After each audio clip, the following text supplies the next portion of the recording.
Hi ಸ್ನೇಹಿತರೆ, welcome to my YouTube channel. Friends, ಇವತ್ತಿನ ದಿವಸ ನಾನು ಡಿನ್ನರ್ಗೆ ಅಂತ ಹೇಳ್ಬಿಟ್ಟು ಲೈಟಾಗಿ ದಾಲ್ ಕಿಚಡಿನ ಮಾಡಬೇಕು ಅಂತ ಅಂದ್ಕೊಂಡೆ. ಸೊ ಹಾಗಾಗಿ ಆ ಒಂದು ರೆಸಿಪಿನ ಈ ಒಂದು ವಿಡಿಯೋದಲ್ಲಿ ಶೇರ್ ಮಾಡಿದ್ದೀನಿ.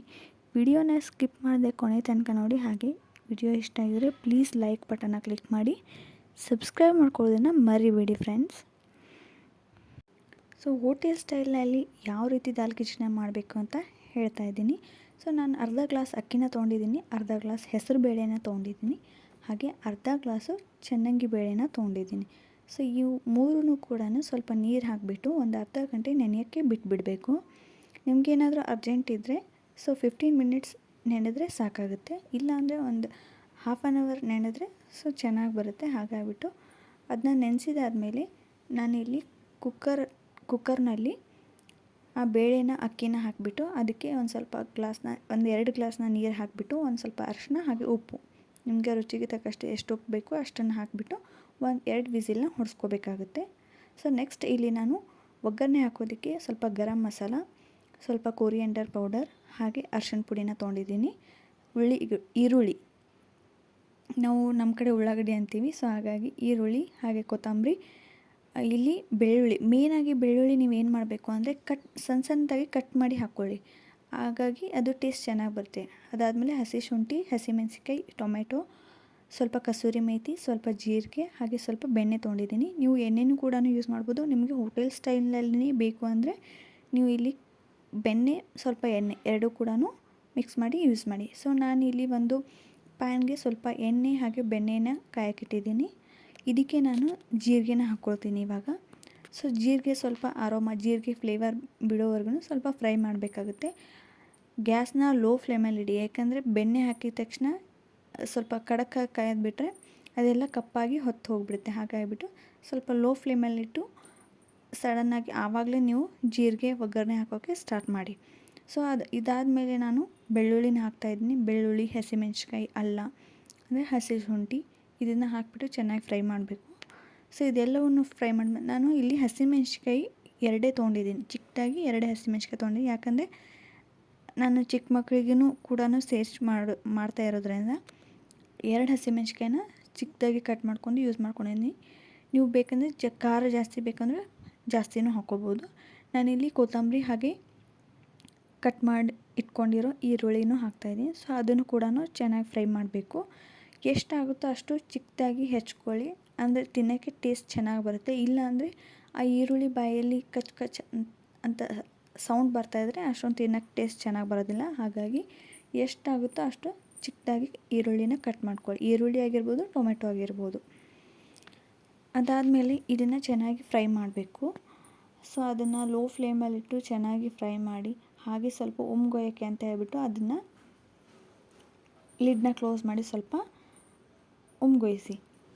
ಅದು ಸಾಫ್ಟ್ ಆಗುತ್ತೆ, ಆವಾಗ ನಿಮಗೆ ಟೇಸ್ಟು ಚೆನ್ನಾಗಿ ಬರುತ್ತೆ, ಬಾಯಲ್ಲಿನೂ ಅದು ಸಿಗೋದಿಲ್ಲ. ಈರುಳ್ಳಿ ಆಗಿರ್ಬೋದು, ಟೊಮೆಟೊ ಆಗಿರ್ಬೋದು ಸಿಗೋದಿಲ್ಲ. ಹಾಗಾಗಿಬಿಟ್ಟು ನಾನು ಟೊಮೆಟೊ ಹಾಕಿಬಿಟ್ಟು ನೆಕ್ಸ್ಟ್ ಲಿಡ್ನ ಕ್ಲೋಸ್ ಮಾಡಿ ಅದನ್ನ ಸ್ಟೀಮ್ಗೆ ಅಂತ ಬಿಟ್ಟಿದ್ದೀನಿ. ಸೊ ಧಾಬಾ ಸ್ಟೈಲ್ನಲ್ಲಿ ಬರಬೇಕಂದ್ರೆ ಈ ಥರ ಮಾಡಿದರೆ ಚೆನ್ನಾಗಿರುತ್ತೆ ಫ್ರೆಂಡ್ಸ್. ಟೇಸ್ಟ್ ಮಾತ್ರ ಸಖತ್ತಾಗಿತ್ತು.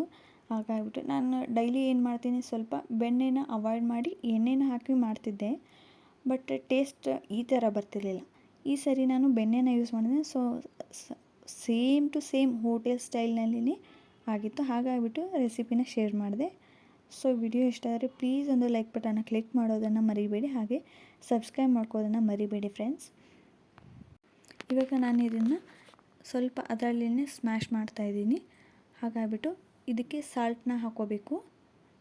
ಇಲ್ಲಿ ನಾನು ಗರಂ ಮಸಾಲ, ಕೊರಿಯಂಡರ್ ಪೌಡರ್ ಹಾಗೆ ಸ್ವಲ್ಪ ಅರಿಶಿನ ಪುಡಿನ ಏನು ತೊಗೊಂಡಿದ್ದೆ ಸೊ ಅದನ್ನು ಹಾಕ್ತಾಯಿದ್ದೀನಿ. ನೆಕ್ಸ್ಟ್ ಸ್ವಲ್ಪ ಕಸೂರಿ ಮೇಥಿ, ಇದನ್ನೆಲ್ಲನ ಹಾಕಿ ಸ್ವಲ್ಪ ಫ್ರೈ ಮಾಡಬೇಕು. ಇದಕ್ಕೆ ನಾನು ಸಾಲ್ಟ್ ಕೂಡ ಹಾಕ್ಕೊಂಡಿದ್ದೀನಿ. ಸೊ ವಾಯ್ಸ್ ಓವರ್ ಕೊಡಬೇಕಾದ್ರೆ ಅದು ಸ್ಕಿಪ್ ಆಗಿರ್ಬೋದು. ಸೊ ಹಾಗಾಗಿಬಿಟ್ಟು ಸ್ವಲ್ಪ ಸಾಲ್ಟ್ ಹಾಕ್ಕೊಂಡ್ಬಿಟ್ಟು ಈ ಮಸಾಲೆನ ಹಾಕ್ಕೊಂಡಿದ್ಮೇಲೆ ನೀವು ಸಡನ್ನಾಗಿ ಒಂದು ಸ್ವಲ್ಪ ನೀರು ಹಾಕಬೇಕು. ಇಲ್ಲಾಂದರೆ ನೀವು ನೀರಲ್ಲಿನೂ ಮಸಾಲೆನ ಕಲಸಿ ಹಾಕ್ಬೋದು. ಯಾಕಂದರೆ ಮಸಾಲೆ ಹಾಕಿದ ತಕ್ಷಣ ಮಸಾಲೆ ಎಲ್ಲ ಹೊತ್ತೋಗೋ ಚಾನ್ಸಸ್ ಇರುತ್ತೆ. ಹಾಗಾಗಿಬಿಟ್ಟು ಸ್ವಲ್ಪ ನೀರು ಹಾಕಿಬಿಟ್ಟು ನೀವು ಮತ್ತೆ ಲಿಡ್ನ ಕ್ಲೋಸ್ ಮಾಡಿ ನೀವು ಅದನ್ನು ಉಮ್ಗೊಯಿಸ್ಕೋಬೋದು. ಅಂದರೆ ಮಸಾಲೆ ಎಣ್ಣೆ ಬಿಡೋವರೆಗೂ, ಎಣ್ಣೆ ಬೆಣ್ಣೆ ಅದನ್ನು ಬಿಡೋವರೆಗೂ ಮಸಾಲೆ ಅದರಲ್ಲಿ ಮಿಕ್ಸ್ ಆಗೋವರೆಗೂ ನೀವು ಸ್ವಲ್ಪ ನೀರನ್ನ ಹಾಕಿಬಿಟ್ಟು ಲಿಡ್ನ ಕ್ಲೋಸ್ ಮಾಡಿ ಇಡ್ಬೋದು.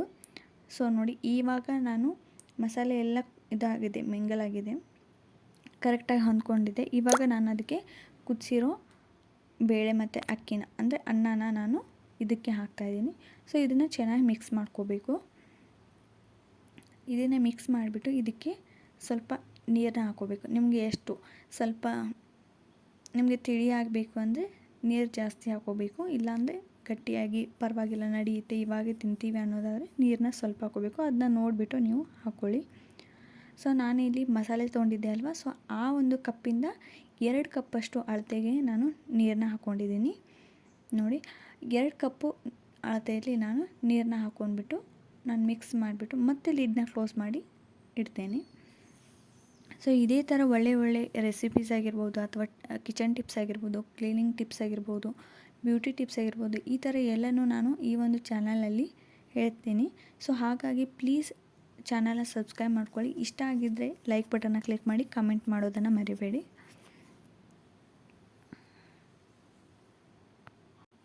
ಸೊ ಮೊದಲು ನನ್ನದೊಂದು ಚಾನಲ್ ಇತ್ತು, ಮಾಯಾಲೋಕ ಅಂತ ಹೇಳ್ಬಿಟ್ಟು, ಅದು ಇವಾಗ ಪಾಸ್ವರ್ಡ್ ನೆನಪಾರಿದೆ, ಹಾಗಾಗಿಬಿಟ್ಟು ಅದು ಓಪನ್ ಆಗ್ತಾಯಿಲ್ಲ. ಸೊ ಇವಾಗ ಮತ್ತೆ ಹೊಸದಾಗಿ ನಾನು ಚಾನಲ್ನ ಸ್ಟಾರ್ಟ್ ಮಾಡ್ತಾಯಿದ್ದೀನಿ. ಹಾಗಾಗಿ ನಿಮ್ಮೆಲ್ಲರ ಸಪೋರ್ಟ್ ನನಗೆ ಬೇಕು ಅಂತ ಕೇಳ್ಕೊಳ್ತಾ ಇದ್ದೀನಿ. ಸೊ ಇವಾಗ ಉಮ್ಗೊಯ್ದ ಮೇಲೆ ಅದನ್ನು ಲಿಡ್ನ ತೆಗೆದುಬಿಟ್ಟು ಸ್ವಲ್ಪ ಅದಕ್ಕೆ ಬೆಣ್ಣೆನ ಹಾಕಬೇಕು ಮೇಲ್ಗಡೆ. ಸ್ವಲ್ಪ ಮೇಲ್ಗಡೆ ಬೆಣ್ಣೆನ ಹಾಕಿಬಿಟ್ಟು ಮತ್ತೆ ಲಿಡ್ನ ಕ್ಲೋಸ್ ಮಾಡಿದರೆ ಹೋಟೆಲ್ ಸ್ಟೈಲ್ನಲ್ಲಿ ಅಥವಾ ಧಾಬಾ ಸ್ಟೈಲ್ನಲ್ಲಿ same to same taste dal khichdi ready ಆಗುತ್ತೆ. ಬೇಕಾದರೆ ನೀವು ಟ್ರೈ ಮಾಡಿ ನೋಡಿ, ನೀವೇ ಕಮೆಂಟ್ ಮಾಡ್ತೀರಾ. ಆ ಥರ ಆಗಿತ್ತು. ಸೊ ನನಗಂತೂ ತುಂಬ ಇಷ್ಟ ಆಗಿತ್ತು. ಒಂದು 11 ಮಂತ್ ಬೇಬಿ ಕೂಡ ಇದೆ ನನಗೆ. ಸೊ ಆ ಮಗು ಕೂಡ ಇಷ್ಟಪಟ್ಟು ಕಿಚಡಿನ ತಿಂತು. ಸೊ ಹಾಗಾಗಿ ಹೇಳ್ತಾ ಇದ್ದೀನಿ. ಸೊ ನೀವು ಕೂಡ ಟ್ರೈ ಮಾಡಿ, ಕಮೆಂಟ್ ಸೆಕ್ಷನಲ್ಲಿ ಕಮೆಂಟ್ ಮಾಡೋದನ್ನು ಮರಿಬೇಡಿ, ಸಬ್ಸ್ಕ್ರೈಬ್ ಮಾಡ್ಕೋದನ್ನು ಮರಿಬೇಡಿ ಫ್ರೆಂಡ್ಸ್. ಸಿಗ್ತೀನಿ ನೆಕ್ಸ್ಟ್ ವಿಡಿಯೋದಲ್ಲಿ. Take care.